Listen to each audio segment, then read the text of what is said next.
Guys KG classes में आपका स्वागत है।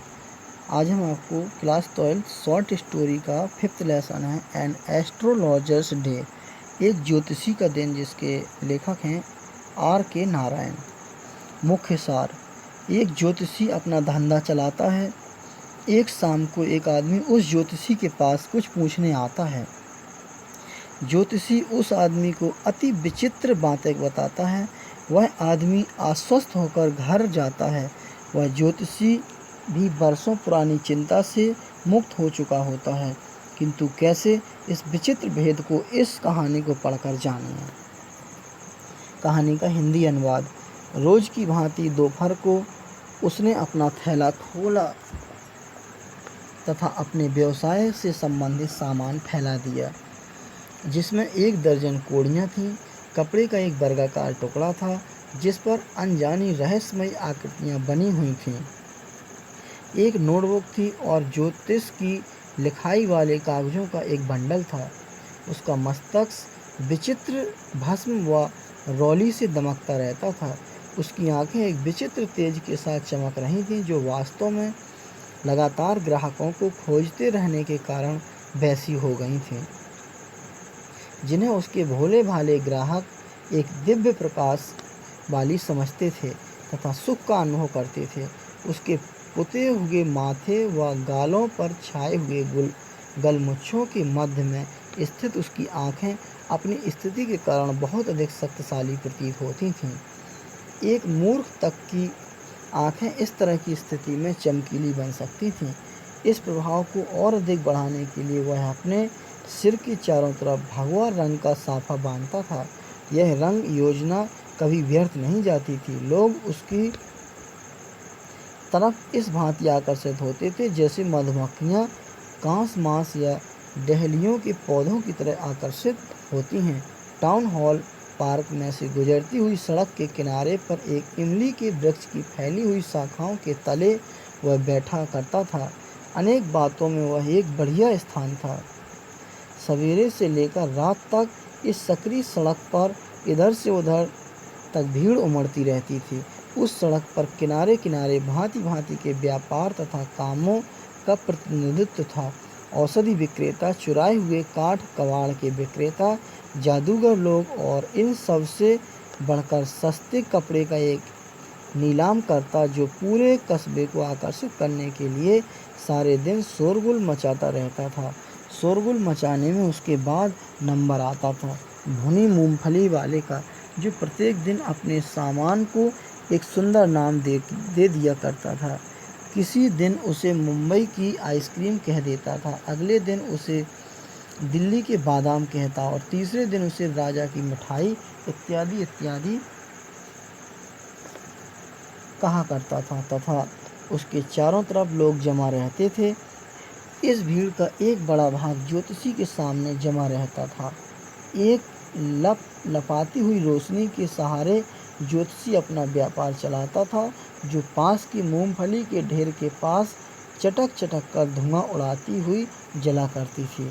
उस स्थान का आधा आकर्षण तो इस तथ्य के कारण था कि उसे नगर पालिका की रोशनी का कोई लाभ नहीं था। उस स्थान को दुकानों की रोशनियों का प्रकाश मिलता था।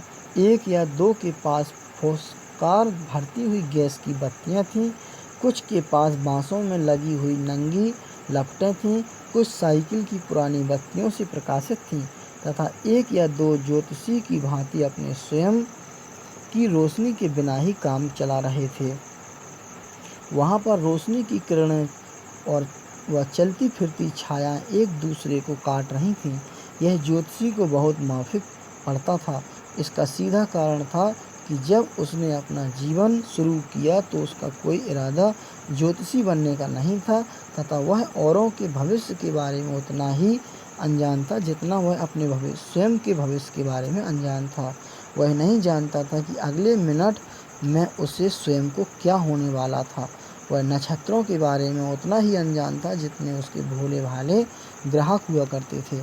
फिर भी वह ऐसी बातें बनाता था जो हर एक को प्रसन्न व आश्चर्यचकित कर देती थीं।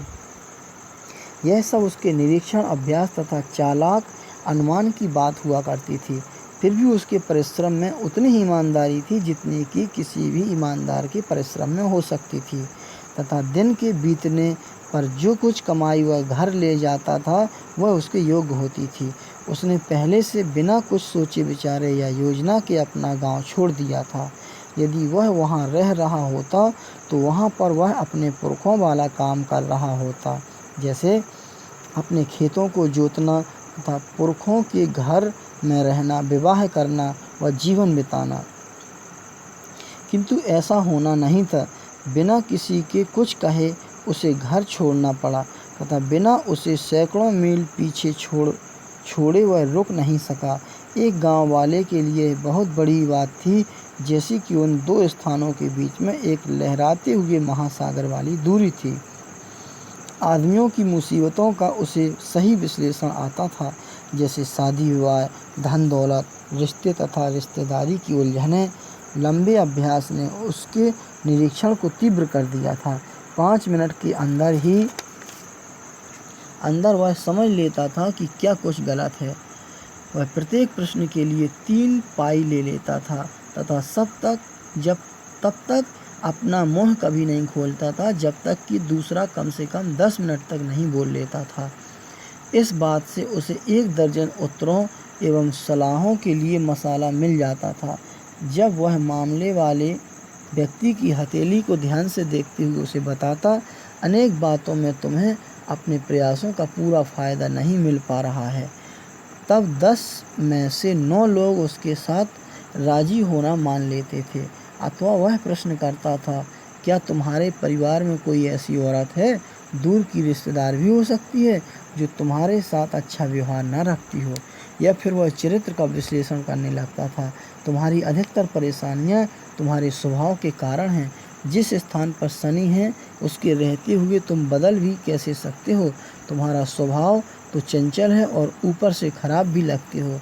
इतनी बात से वह शीघ्र ही उनके दिलों में अपने लिए एक प्यार भरा स्थान बना लेता, क्योंकि हम में से जो सबसे कोमल होता है उसे भी इस विचार से प्यार होता है कि वह बाहर से खराब प्रतीत होता है।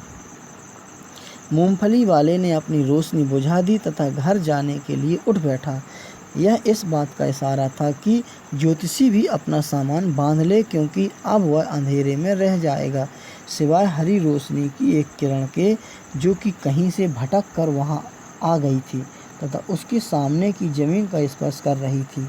वह अपनी कोड़ियाँ व अन्य सामान को समेटकर उसे अपने थैले में भर रहा था कि हरी रोशनी वहां से मिट गई।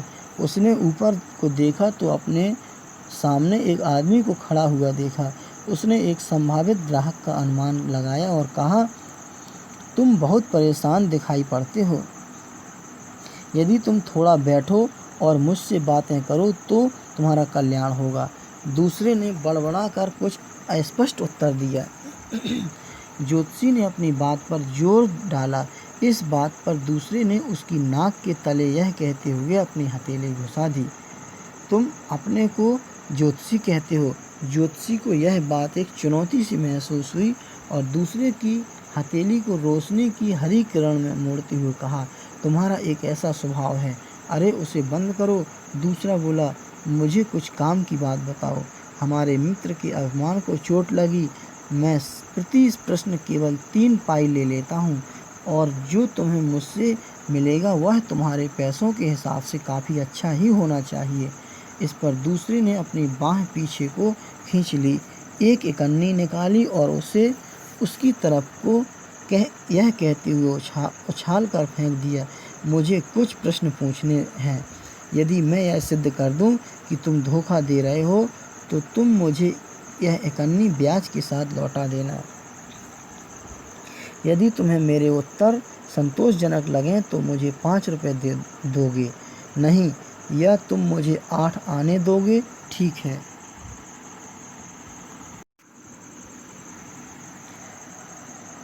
ठीक है, पर यदि तुम गलत हुए तो तुम मुझे उसका दुगना दोगे।